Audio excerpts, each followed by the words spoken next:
Bismillahirrahmanirrahim, alhamdulillah, wa salatu wa salamu ala rasulillah, wa ba'd. Falenderimet e në vetëm për Allahun Gjelle Gjelalu, salavatet e dërgojmë pejgamberit Muhammed alayhi salatu wa salam, paqja dhe shpëtimi Allahut qofshin për familjen e ndershme të profetit, për shokët e tij besnik dhe për të gjithë ata që ndjekin rrugën e tyre deri në ditën e gjykimit. Do të futemi në temën tjetër. Atë që shumë prej ulemave, të gjithë ulemat të shkuar, duke filluar nga sahabët, tabiinët, tabiinët, e më vonë kur krijohen dhe formohen shkollat juridike, e deri në brezat e mëvonshëm të dietarët, që të gjithë bashkë kanë thënë, është edukata përpara diturisë. Ti erdhe me mësu dituri, ti shkove në një institucion arsimor, ti shkove në shkollë, ti shkove në fakultet, ti shkove këtu dhe shkove aty, por duhet edukata përpara diturisë. Këtë që ne sot nuk e bëjmë, ose nuk e dim, ose e dim dhe kemi harruar, ose se kemi harruar por neglizhojmë. Është shumë e rëndësishme. Për çfarë bëhet fjalë? Le të citojmë disa thënie prej ulemave të hershëm që të kuptojmë se për çfarë bëhet fjalë. Imam Maliku, imami i Medinës, i thot një djaloshi nga Kurejshët. Një djaloshi nga pejgamberi djali i ri, kishte ardhur në xhami dhe e mori vesh që ky rrite nga fisi Kurejsh, fisi i madh i Kurejshëve. E me gjithatë, edhe pse rridhe për tyre, i dha këtë këshill me këto fjalë. Thot, jebne ehi, o bashkosim, o djali i vllaut tim, ta'allami al-adab qabla an tata'allama al-ilm. Mëso edukatën, mëso etikën, mëso moralin përpara se të mësosh diturinë. Subhanallah. Cila shkollë sot dhe cili institucion arsimor i rreshton nxënësit që të mësojnë fillim etikën dhe edukatën, pastaj të futen në lëndën mësimore. Nuk ke përpara fillonin mësonin edukatën. Thot El-Hajjaj ibn Artah, dëgjoni këtë fjalë madhështore. Inna ahadakum ila adabin hasan, dikush i për jush ka nevojë për një edukat të mirë, thot ahwaj minhu ila 50 haditha, më shumë se 50 hadithe profetike. Edukata e mirë, etika dhe morali, thot Hajjaj ibn Artah nga ulemate e hershëm brezave të parë. Dikush për ju thot ka nevojë më shumë për një edukat të mirë se sa të mësoj 50 hadithet pejgamberit alayhi salatu wasalam. Çështja pra nuk lidhet me memorizimin e ajeteve dhe të haditheve, por me ku duhet shkojmë dhe çfarë kërkohet prej nesh. Kemi thënien e Makhled ibn al-Husayn, i cili dhe ky nga dietarët e hershëm, i thot Abdullah ibn al-Mubarak, kur dëgjon Abdullah ibn al-Mubarak në sot, nga dietarët më të mëdhenj të historisë islame dhe nga selefët e parë, ky i pa dëgjuari në emrin e tij, pa njohuri, e këshillon Abdullah ibn al-Mubarak. Thot, nahnu ila kathirin min al-adab ahwaj minna ila kathirin min al-hadith. Ne thot, sot në kohën e selefëve kjo, ne sot kemi nevojë më shumë për edukat se sa për shumë hadithe profetike. Subhanallah. Kemi nevojë më shumë për edukatën, etikën dhe moralin se sa për hadithet profetike. Fjalët e këtij lloji, kësaj kategorie janë shumë. Unë mora vetëm këto, do t'ju them dhe një fjalë pasaj të Imam el-Bushenji, që është pak më i vonshëm. Imam el-Bushenji vjen me një fjalë fantastike, brillante, që fillon të jep kuptimin pse duhet edukata përpara diturisë. Dëgjoni çfarë thot el-Imam el-Bushenji: "Men arada el-ilma wal-fiqha bighayri adabin", ai cili don, ka bërë njet, ka vendosur të mësoj diturinë dhe të bëhet i ditur në legjislaturën islame, në shariatin islam, pra në fik, thot, faqad iktahama an yakdhiba ala Allahi wa rasuli. Ai thot ka guxu që nesër shpejt të gënjej në emër të Allahut dhe në emër të pejgamberit alayhi salatu wasalam. Subhanallah. Si që ka kjo punë kështu? Një njeri i cili nuk ka etik, nuk ka edukat, nuk ka moral, nuk është i veshur me moralin islam, Imam el-Bushenji shpjegon gjithë thëniet e selefëve me këtë fjalë ku thot ai thot do të guxoj, do të vi dita dhe do të gënjej në emër të Allahut dhe në emër të pejgamberit alayhi salatu wasalam. Si ta shpjegojmë këtë? Është fare e qartë. Ne për të na dalë fjala jon, betohemi në Allah rreshëm vetëm që dali fjala jon. Po pse e bëjmë ne këtë? Nga uni vetvetes, nga mendimallësia e fshehur, nuk duhet dal humbus. Personi thot një fjalë dhe të jetë më i fortë se sa unë? Jo, absolutisht. Dhe gënjen dhe në emër të Zotit, edhe duke u betu në emër të Allahut xhelle xhelalu. Ndërkohë, atëherë të bëjmë për kufizimin dhe konceptin e vërtet. Për çfarë edukate po bëhet fjalë? Për edukatën reciproke që kemi mësuar ne që kemi qenë fëmijë, kur ti jesh në autobus, ti duhet ai që është më i moshuar ti lëshosh vendin, apo grave të moshuara, apo të sëmurve, apo ti je i buzëqeshur, dhe kjo është pjesë e sunetit të pejgamberit, thjesht diçka reciproke, jo, nuk bëhet kjo shumë e cekët. Në Islam edepi, morali, etika fillon me sinqeritetin. Cili është argumenti? E transmeton Muslimi në Sahihun e tij nga Ebu Huraira, i cili thotë se pejgamberi sallallahu alajhi wasallam ka thënë, na ka treguar: El imanu bid'un wa sab'una shu'ba. Besimi është 70 sa deg. Më e larta është fjala la ilaha illallah. Dhe më e ulta atyre degëve është heqja e pengesës nga rruga. Çfarë do të thotë? Po na tregon pejgamberi sallallahu alajhi wasallam që imani, besimi ynë që ka 70 sa deg, dhe nuk ka përmendur vetëm se degën e më të lartën, që është la ilaha illallah, dhe degën e fundit. Pse si përmendi të tjerat? 70 sa, pse nuk i përmendi? Sepse nëse kuptove këto dyja, ke kuptuar gjithçka në aspektin konceptual. Fjala la ilaha illallah vertikalisht është sinqeritet me Zotin. Heqja pengesës nga rruga horizontalisht është sinqeritet me krijesat e Zotit.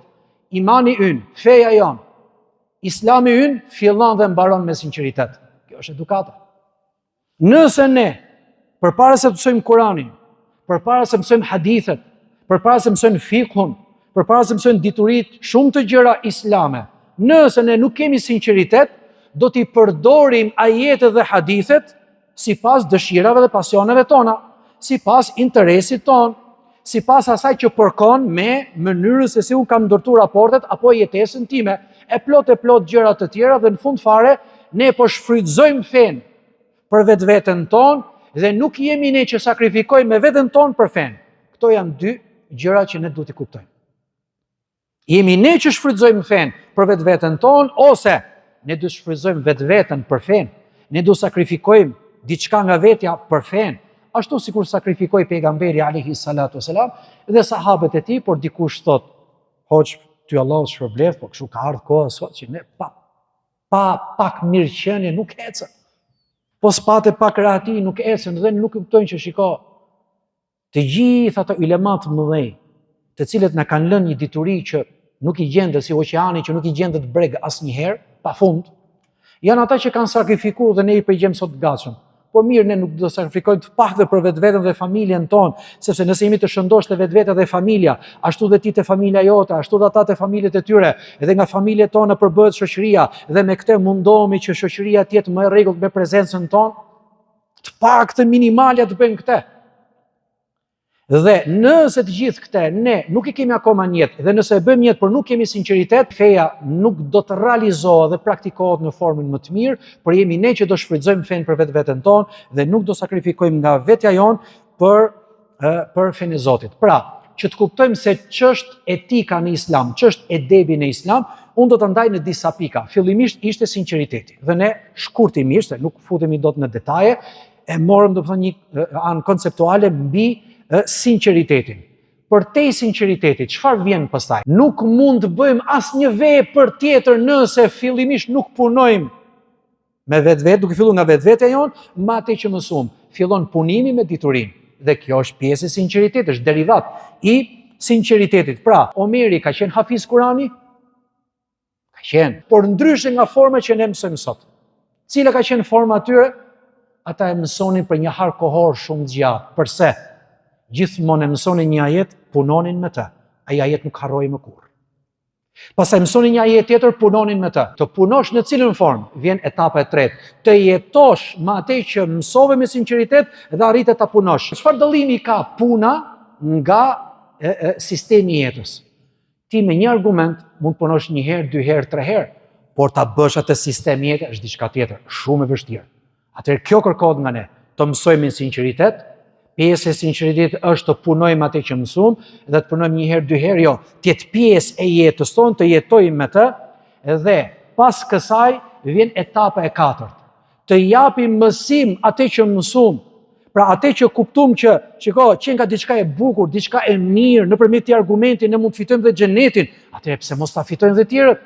Pse mos ta mësojmë dhe tjerët? Pse mos ta ndajmë me të tjerët? Madje pejgamberi e ka dënuar atë njeri i cili e mban diturinë për vete dhe nuk ka jep të tjerëve. Pra etapa e katërt është që atë që di për vete, je i sigurt për te, i jepja dhe njerëzve të tjerë. Arritën etapën e katërt. Kemi një etapë të pestë. Ore, ka shumë qenka. Kjo është edukata dhe etika dhe morali islam përpara diturisë. Është ftesa tek ajo që ti mësove me sinqeritet, punove, e bëre sistem jete, edhe mësim të tjerëve, atëherë kur e jep mësim, mundohesh që ti ftosh dhe të tjerët. Jo thjesht për të mësuar se jo të gjithë njerëzit kanë mundësi të mësojnë, por të paktën të kuptojnë ose të veprojnë sadopak. E që të veprojnë ato sadopak, ti duhet të jesh në një nivel shumë të lartë pune, që ti jesh shembull domethënë për të. Shikoni pra se si vinë dhe organizohen gjërat dhe ngarkohen në të njëjtën kohë. Pastaj, përtej kësaj kemi përkushtimin dhe vendosmërinë. Përkushtimin në dituri, të mësomi të jemi të përkushtuar, të mësomi të jemi të vendosur. Për shkak duhet ky përkushtim dhe kjo vendosmëri që deri dikush shkon deri në sakrificë. Sepse në momentin që ti don të mësosh gjërat rehat, la yustata'u al-ilmu bi rahati al-jismi, kanë thënë ulemat, nuk merret dituria kur e ke trupin rehat. Jo vetëm dituria e drejt për drejt fetare, por dhe dituritë e tjera dobishme që janë derivati diturive fetare. Bësh do të sot mjek ti pa u lodhe pa nit pa gjumë? Bësh do të sot ti dikush domethënë që njerëzit kanë nevojë për diturinë tënde në një prej kategorive të diturive? Jo, do të sakrifikosh dhe do të shkosh deri aty, niveli jo do të shkojë lart dhe njerëzit kanë nevojë për ty. E njëjta gjë për dituritë që lidhen me ajetet kuranore dhe shpjegimet nëpërmjet haditheve të pejgamberit alayhi salatu wassalam. Përkushtimi dhe vendosmëria, pyetja është, tani përkushtimi dhe vendosmëria hyn më tepër te teknikalitetet, nuk hyn tek edukata, jo pasha zotin. Hyn tek edukata në formë të drejtë për drejtë, le t'i kthehemi të fjalës Imam el-Bushenxhi. Kush kërkon të mësoj diturinë dhe legjislaturën islame, diturinë e fikut, pa edukat, faqad iqtahama an yakdhiba ala Allahi wa rasuli.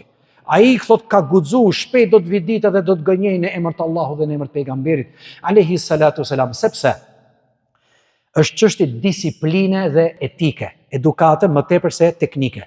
Nëse sakrifikoj me vetveten tim, nuk e ruaj rahatin e trupit tim siç duhet, e prish nga një herë, jo nga një herë, por shpesh herë gjumin tim, dhe nuk jetoj në atë mirëqenie, edhe pse mund të kem mundësi, nuk jetoj në atë mirëqenie që jetojnë shumë prej vëllezërve të mi, shumë prej bashkosëve të mi apo musliman të tjerë, atëherë i till do të jem unë kur të përçoj fenë e Zotit.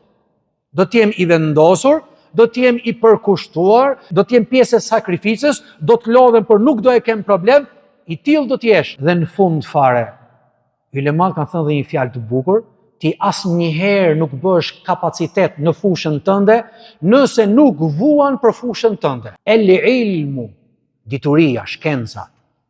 In a'taytahu kullaka a'taka ba'dahu. Nëse ti i jep diturisë, i jep shkencës, gjithë shka që ke, ajo do t'jap një pjesë të saj. Askush nuk ka që e din gjithë diturinë. Askush nuk mund t'i përmbledh të gjitha shkencat. Është e pamundur.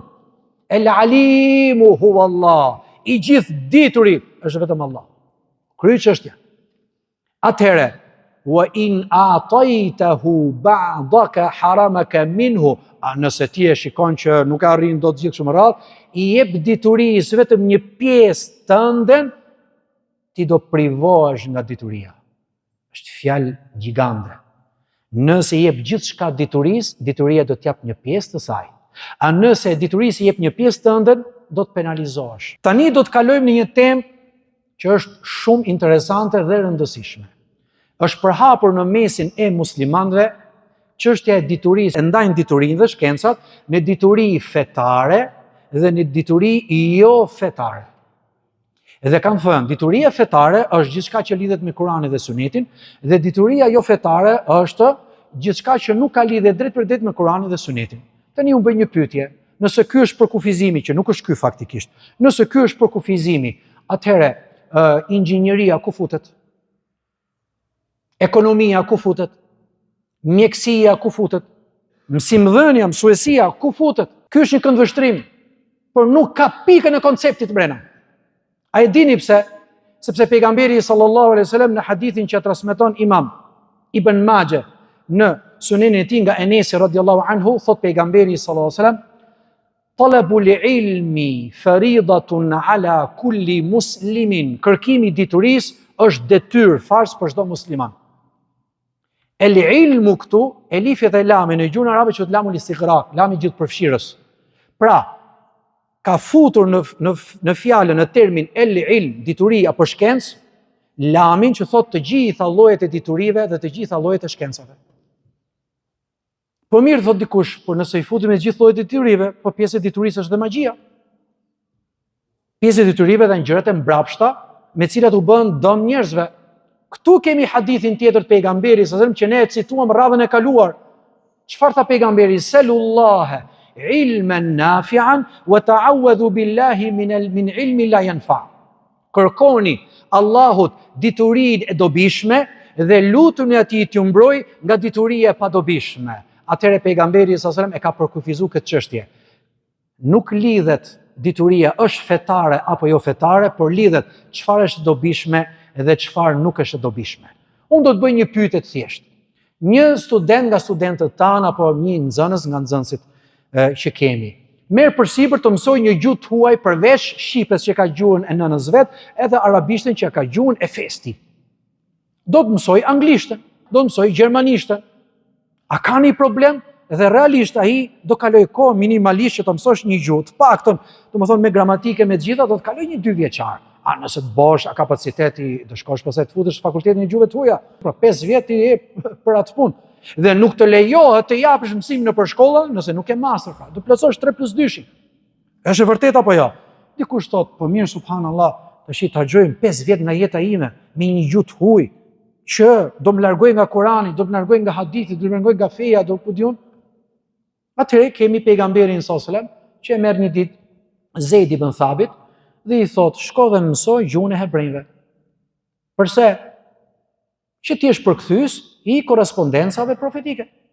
Profeti çonte sallallahu alajhi wasallam letra, ata ja kthenin, ose kishte gjykime, ose kishte takime, ose kishte bexhlise, ose kishte politikën e tij, pjesën e diplomacisë dhe gjithçka me cilën përbëhej shteti. Ka mësuar një gjuhë të huaj Zeid ibn Thabit me urdhën e pejgamberit sallallahu alajhi wasallam sepse i duaj ai gjuhë e huaj.